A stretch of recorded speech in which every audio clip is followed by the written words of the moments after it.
Welcome to the Deep Dive, where we take a stack of fascinating sources and distill them into the essential knowledge you need, maybe with a few surprising facts along the way. Today, we're inviting you on a journey to a corner of Tokyo that many might simply pass through, but honestly, few truly explore. You might know Oji Station, perhaps from the JR Kihin Tohoku line, or maybe the Tokyo Metro Namboku line, even the charmingly retro Toden Arakawa line.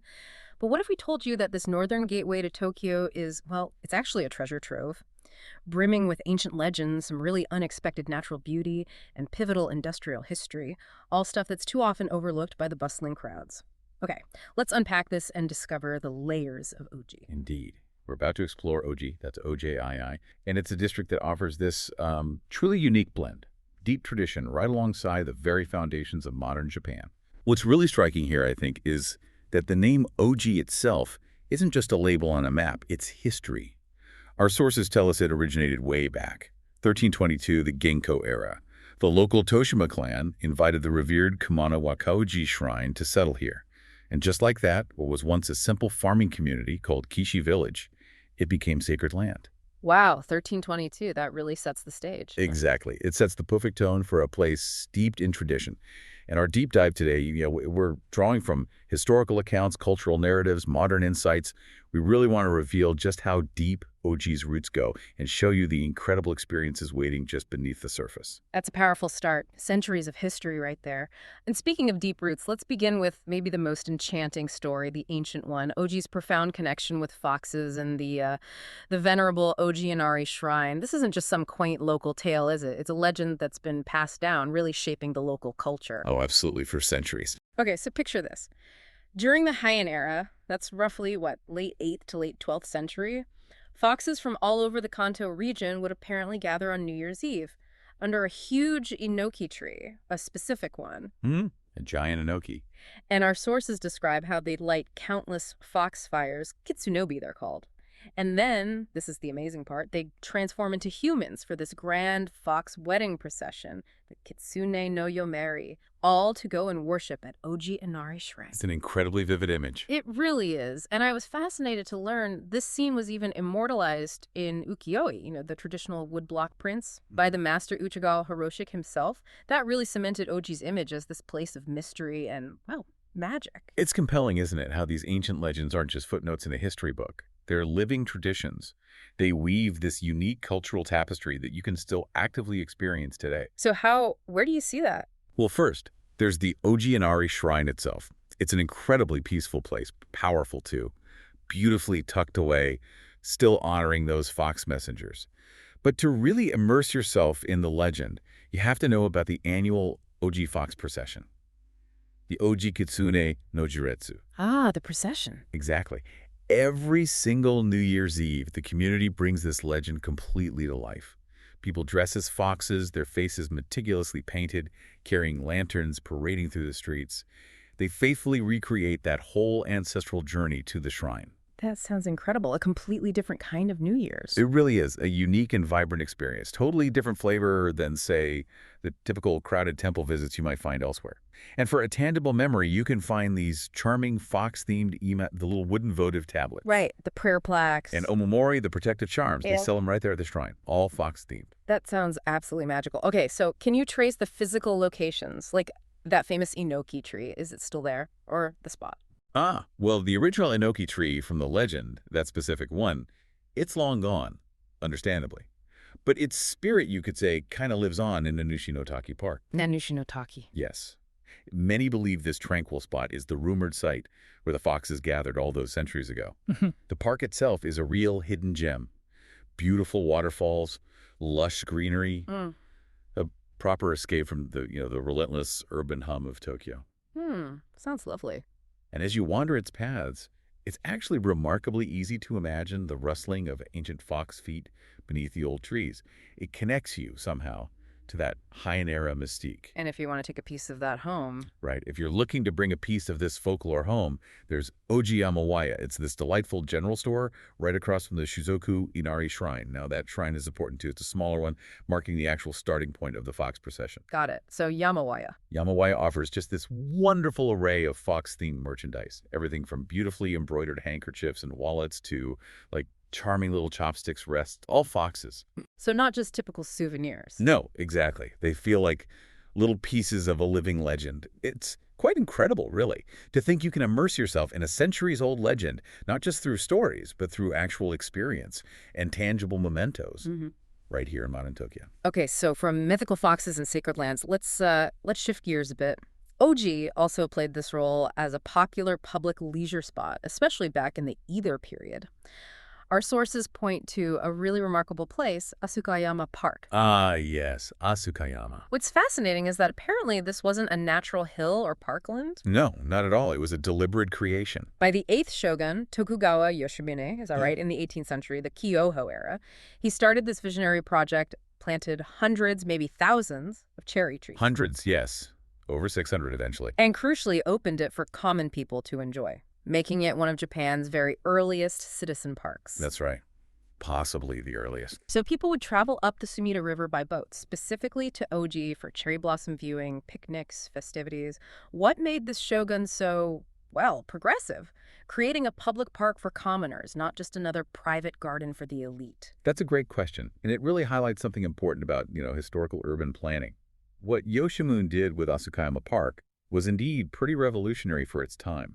I mean, sure, feudal lords had their private gardens, but a dedicated public space for commoners, for free enjoyment. That was quite unprecedented. So why did he do it? Well, it seems it was partly strategic, maybe, to alleviate pressure from crowds gathering in other more restricted areas in Edo, and partly, perhaps, to foster a sense of shared culture, shared enjoyment among the populace. It showed a pragmatic, almost modern understanding of urban well-being, public morale. Huh, interesting. And if we connect this to the bigger picture, it really shows how even centuries ago, thoughtful urban planning could focus on public enjoyment and integrating nature, things we often think of as contemporary ideas. In the park today, is it still popular? Oh, absolutely. Asukayama Park remains the green heart of Oji, a really vibrant legacy of Yoshimune's vision. It still has those 600-plus cherry trees, offering genuinely beautiful hanami flower viewing, but with far fewer crowds than, say, Ueno Park or Shinjuku Gyon. Less crowded sounds good. Definitely. Yeah. And it's incredibly family-friendly. They've got retired steam trains and old tram cars on display that kids can explore, play areas, wading pools in summer. And for a unique kind of whimsical experience, you absolutely have to take the free Asuka Park Railway monorail. A free monorail. Yeah. It's tiny, like maybe 2 cars. It's a short, charming ride that just zips you effortlessly up the slope, what they often call the lowest mountain in Tokyo. Gives you easy access to the upper parts of the park. I love the idea of a lowest mountain with its own monorail, and it sounds like you can still kind of recreate that Edo-era journey. Absolutely. To really embrace that historical feeling, you should definitely consider taking the Toden Arakawa line. The retro tram. That's the one. It's one of Tokyo's last remaining streetcar lines. And it's arguably the best way to experience a route similar to what Edo commoners might have taken to Oji. As you gently rumble along past local neighborhoods, it really does feel like stepping back in time a bit, especially when you get off at Asukayama Station, right at the park's edge. Okay, and then? Then, just a short stroll away, you'll discover Otonashi Shinsui Park. Now, the Otonashi River, this was absolutely central to Oji's history. It used to be part of the revered Oji Seven Waterfalls. It was painted frequently by ukiyo-e artists capturing its natural beauty. The 7 waterfalls? Are they still there? Well, the river was channeled and changed over time, but today it's been thoughtfully transformed into this beautiful urban park, Otonashi Shinsui Park. It's so highly regarded, it was actually selected as one of Japan's top 100 urban parks. Wow. What's it like?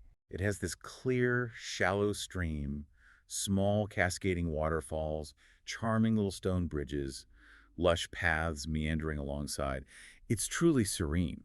You can still spot subtle art installations that nod back to the fox procession legend, which is a nice touch. It's just a wondrously tranquil spot, very popular in summer for cooling off, splashing in the stream. So you can literally walk in the footsteps of Edo-era Tokyoites enjoying their day off. Exactly.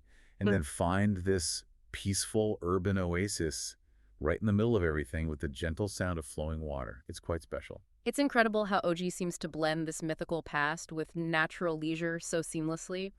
But let's fast forward a bit again, because our sources reveal Oji also played this really pivotal role in Japan's modernization, its industrial revolution. Yes, a completely different layer. And this brings us to a towering figure, Eiichi Shibusawa, often called Japan's father of capitalism. And I was fascinated. This is the guy whose face is going on the new 10,000 yen bill, right? That's him. A hugely significant figure. So, in 1885, he founded Japan's first large-scale Western-style mechanical paper mill, Oji Paper, right here in Oji. Correct, Oji Seishi. And this wasn't just a random choice of location, was it? Not at all. Highly strategic. The area had abundant water from the Ishigami River, which was crucial for paper making, and it had good transportation links already developing. So this wasn't just some local factory opening up. Our sources suggest it was almost like the cradle of modern Japanese civilization, supporting Meiji-era publishing, education. That's not an exaggeration. It raises an important question, really. How much of modern Japan's economic and cultural landscape can you trace back to the innovative spirit and the resources found right here in Oji?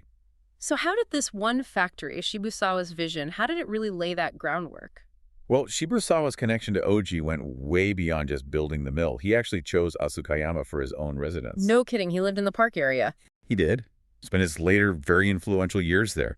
His elegant Western-style study, the Seinbunko, it's still there today inside the park grounds. And what's really insightful here is how Shibusawa saw business. It wasn't just about profit for him. It was a moral endeavor aimed at national prosperity. Business and ethics combined. Exactly. By establishing Japan's first modern paper mill, he wasn't just making paper. He was enabling the rapid spread of information, standardized education materials, efficient public administration documents, all critical for Japan's incredibly swift modernization. He founded over 500 companies in his lifetime, the First National Bank, Tokyo Stock Exchange, Tokyo Gas, many others, laying this comprehensive economic and ethical foundation. And many of the directives that shaped the nation, they were quite literally issued from his home, right there in Oji. That's astounding. Just astounding to think that such a foundational figure lived and worked there and that his legacy is still so visible. What can we actually see of this industrial heritage today? You can absolutely still experience it.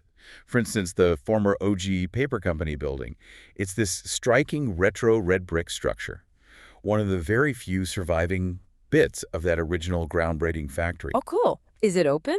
It's registered as a National Tangible Cultural Property, and it serves as an annex to the Paper Museum. It stands there quietly, narrating its glorious past.